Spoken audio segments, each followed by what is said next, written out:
Hello everyone, welcome to our channel. तो friends, समस्त को कृष्णा एकेडमी क्लासेस को बहुत बहुत स्वागत। तो आज आम देखा राजाराणी मंदिर स्थापत्य, राजाराणी टेम्पल आर्किटेक्चर, जोटा कि आमर GS paper 1 temple architecture GS paper 1 तार सिलेबस मु ऑलरेडी दे सारी आपने देखिपारे।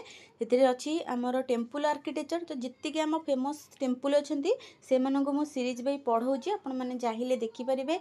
जगन्नाथंकर सरी, लिंगराजंकर सरी, आज राजाराणी पढ़ेबा। तो चलतु स्टार्ट करवा वीडियोटी। तो फास्ट देखा राजाराणी मंदिर क्यों मसीह आरंभ होता। यहाँ 1022 ख्रीष्टाब्द तार भितर कम होता। भुवनेश्वर अवस्थित ओडिया स्थापत्य कलार एक अद्भुत नमूना ये गुड़ाक।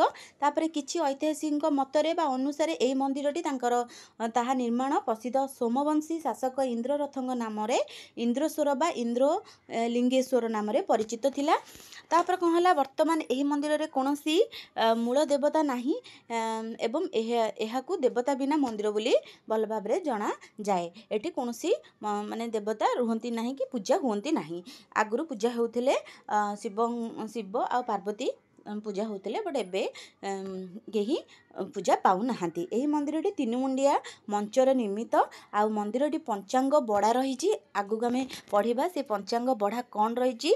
मंदिरर विमान रेखा शैली रे तैयारी होईची, जेउथिरे अनेक सूक्ष्म शिखारा जोग होईची। एहार जगमोहन पिरामिड रे आकृति रे पीड़ा देउळ मंदिरर पंचरथ प्रणाली तैयारी होईची। आ मंदिरर शिरो भाबरे एक माने ऊपर भागरे गोटे कलश आकृतिर रही। नवग्रह पैनेल मंदिरटी मुख्य द्वार और गर्भ गृहरे थिबा भारतीय बा जोटा कि भारतीय प्रकाशित पाई माने मुझे देखदेवी एबे। तो चलन देखा आग एटा देखंतु, एटा को भारतीय कहती बा लिमटाइल्स कोटा जोटा कह जाए माने कांथ। एटा होची कबाट ऊपर जोटा सेटा को लिमटाइल्स कह जाए, ओडिया रे भारतीय कह जाए, भारतिका। तो सेटारे आमर नवग्रह एठी रही थांदी, से विषय से कहिछि। ए मंदिर रे नवग्रह रही। तापर रहिला दिक्पाल आउ द्वारपाल अनेक शिल्प अलंकार मंदिर शरीर रे शोभा मान पाइछि। आउ रहिला विमान एबे देखिबा जो दिक्पाल आउ द्वारपाल आगु आमे पढ़िबा को दिजण दिक्पाल आउ द्वारपाल तांको माने शिवं को जगी रही आगुरु। तो सेटा ही आमे आकु जानिबा। तो विमान होछि अनेक सूक्ष्म नमूना शिखर जहाँ को अंग शिखर बोली कह जाए यार अल्लकृत रही। विमान उच्च शिल्पीर कार्य दिक्पाल आ रोमणीय नारी मूर्ति और शिल्प मुखर्ण अलंकार मंदिर को अत्यधिक आकर्षणीय करिथाए। मंदिरर बड़ा उपरे जोटा कि रिंजी थिबा पत्थरर चक्रकार अंश जहाँ को कमलका बा मस्तक कह जाए, से रखा जाइथिबा एही मंदिर रे विशेष प्रकार रांगा आउ हलदिया बा रंगा बा रेड कलर जोटा होची रेड कलर पत्थर रे तैयारी करा जाइछि, बालुका पत्थर रे तैयारी करा जाइछि। एही मंदिर पंचरथ प्रणाली रे तैयारी होईछि, जहार उच्चता 18 मीटर आ आकृतिर रेखा शिखर रही। विमानर चतुर्दिगरे अनेक अंग शिखार द्वारा घेरित, जहाँ दोतल मुंड अंश होइथिबा देखा जाए। एहार खजरा रे मंदिर स्थापत्य सदृश देखा जाए। जोटा देखंतु एटा खजरा होर देखै दउची, एटा देखंतु एटा तो उल्टा दे देछि। एटा देखंतु एई अंशटा कह जाइछि माने मंदिरर चारि पाखे देखंतु एमती मंदिर रही। मंदिर एटी भी बहुत सारा मंदिर टाइप रही। एठी जो अच्छी खजरार माने मंदिरर बाहर गोटे मंदिर टाइप रही, किंतु मंदिर सेटा नुह से टाइप आकृति करा जाइछि। आ एठी देखंतु प्रतिटी मुंडरे कौन रही आमर कलश भलिया गोटे आकृतिर रही। आ नवग्रह रहिले एई सामने रे, ठीक अच्छे। तापर देखिबा कौन रही। यही मंदिर पंचरथ प्रणाली तैयारी होईछि, जार उच्चता 18 मीटर। एबे पढ़िले विमान चतुर्दिगरे अंग शिखर द्वारा घेरित एक द्वतल मुंड अंश रही देखागला। आउ खजुरीहर मंदिर स्थापत्य सदृश देखा जाए। खजुरीहर मंदिर गोटे ना अच्छी, से अनुसार यही मंदिर स्थापत्य देखा जाए बोली कह जाइछि। मंदिरर पंचांग बड़ा गुड़ाक कौन रही सेटा देखिबा।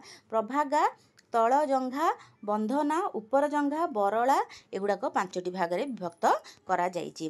ତାପରେ ପଭାଗକୁ 5ଟି ଶିଳ୍ପୀ ମୂଳ ଅଳଙ୍କାର ରହିଛି, ଯେଉଁଟାକି ଖୁରା, କୁମ୍ଭ, ପଟ୍ଟ, କଣି ଆଉ ବସନ୍ତ। ଏଇଟା ହେଉଛି 5ଟି ଭାଗରେ ବିଭକ୍ତ କରାଯାଇଛି ପଘାଭାକୁ। ତାପରେ ଦେଖିବା ଜଗମୋହନ କ'ଣ ରହିଛି। ଜଗମୋହନର ଅଭ୍ୟନ୍ତର ମାପ ହେଉଛି 17.83 ଫୁଟ ଆଉ ବାହାରର ମାପ ହେଉଛି 36 ଫୁଟ ଅଟେ। ଏହା 3 ତଳିଆ ପିଢ଼ା ଗୋଟେ ଅଟେ। ଆଉ ମନ୍ଦିରର ଯେଉଁଟା ଧାର୍ମିକ କୀର୍ତ୍ତିମାନ ଶିବ ଆଉ ପାର୍ବତୀଙ୍କୁ ବିବାହ ଦୃଶ୍ୟକୁ ଦର୍ଶାଇ ଯାଇଛି। ଆଉ ଏହି ମନ୍ଦିରକୁ ପ୍ରେମ ମନ୍ଦିର ବୋଲି କୁହାଯାଏ, କାରଣ ଏଠାରେ ଦେଉଳ ଦେବାଳ ଉପରେ ଅନେକ ସୁନ୍ଦର ଦମ୍ପତି ଆଉ ନାରୀମାନଙ୍କର ଶିଳ୍ପୀ ଖୋଦା ଯାଇଛି, ସେଥିଲାଗି ଏହାକୁ ପ୍ରେମ ମନ୍ଦିର କୁହାଯାଏ। ଏଠାରେ ଜାନୁଆରୀ ଆଉ ଫେବୃଆରୀ ମାସରେ ରାଜାରାଣୀ ସଙ୍ଗୀତ ଉତ୍ସବ ପାଳନ କରାଯାଏ। ଯେଉଁମାନେ ଦେଖିନାହାନ୍ତି ସେଇ ଟାଇମ୍ରେ ଆପଣ ଯାଇକି ଦେଖିପାରିବେ। ଓନ୍ଲି 5 ରୁପିସ୍ ତା'ର ଟିକେଟ୍। ଏହି ମନ୍ଦିରର ଦ୍ୱାରା ପାଖରେ ଶିବଙ୍କର 2 ଦ୍ୱାରପାଳ, ଯେଉଁଟା କହିଲି ମୁଁ ଆଗରୁ କହିଥିଲି, ଚଣ୍ଡା ଆଉ ପ୍ରଚଣ୍ଡା, ଏହି ଛବି ଖୋଦା ଯାଇଛି। ଏ ଦୁଇଟା ମନେ ରଖିବେ। ମନ୍ଦିରର ତଳ ଅଂଶରୁ 8 ଦିଗରେ ଶିଳ୍ପୀ ଯେଉଁ ଦେବତାମାନେ ରହିଛନ୍ତି ସେ କ'ଣ ଦେଖିବା। କୁବେର, ଯିଏକି ଧନର ଦେବତା। ତାପରେ ରହିଲେ ଯମ, ଯେଉଁଟାକି ମୃତ୍ୟୁଙ୍କର ଦେବତା, ଆଉ ବାୟୁ ପବନଙ୍କ ଦେବତା, ଇନ୍ଦ୍ର ବର୍ଷା, ଅଗ୍ନି ନିରୁତି ଦୁଃଖ, ବରୁଣ ସମୁଦ୍ର, ଈଶାନ ଶିବ ଏହି ପ୍ରାଚୀନ ମନ୍ଦିରକୁ ରକ୍ଷା କରିଥାନ୍ତି। ତ ଏତିକି ଥିଲା ଆମର ରାଜାରାଣୀଙ୍କ ବିଷୟରେ। ତ ଆପଣ ଚାହିଁଲେ ଏଇଟାକୁ ଦେଖିପାରିବେ, କେଉଁଠି କ'ଣ ରହିଛି ମନ୍ଦିର ଆପଣ ଡାଉନଲୋଡ଼୍ କରିପାରିବେ, ନଚେତ୍ ଆପଣ ଦେଖିପାରିବେ ଏଠୁ। ଏଇଟା ତ ଦେଖନ୍ତୁ ନବଗ୍ରହ ଦେଖେଇଲି, ଆଉ କେତେ ସୁନ୍ଦର ଚିତ୍ର ହେଇଛି ନାରୀମାନଙ୍କର।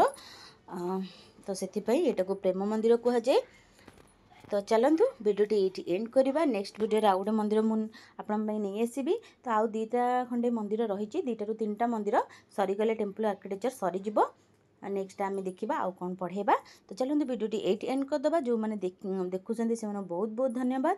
ଆଉ ଯେଉଁମାନେ ସବସ୍କ୍ରାଇବ୍ କରିନାହାନ୍ତି ପ୍ଲିଜ୍ ସବସ୍କ୍ରାଇବ୍ କରିଦେବେ, ଲାଇକ୍ କରିବେ, କମେଣ୍ଟ କରିବେ। ଆଉ କିଛି ଭିଡ଼ିଓ ଆପଣମାନଙ୍କୁ ଦରକାର ଯଦି, ତ ଭିଡ଼ିଓଟି ଏଇଠି ଏଣ୍ଡ କରିବା। Thank you.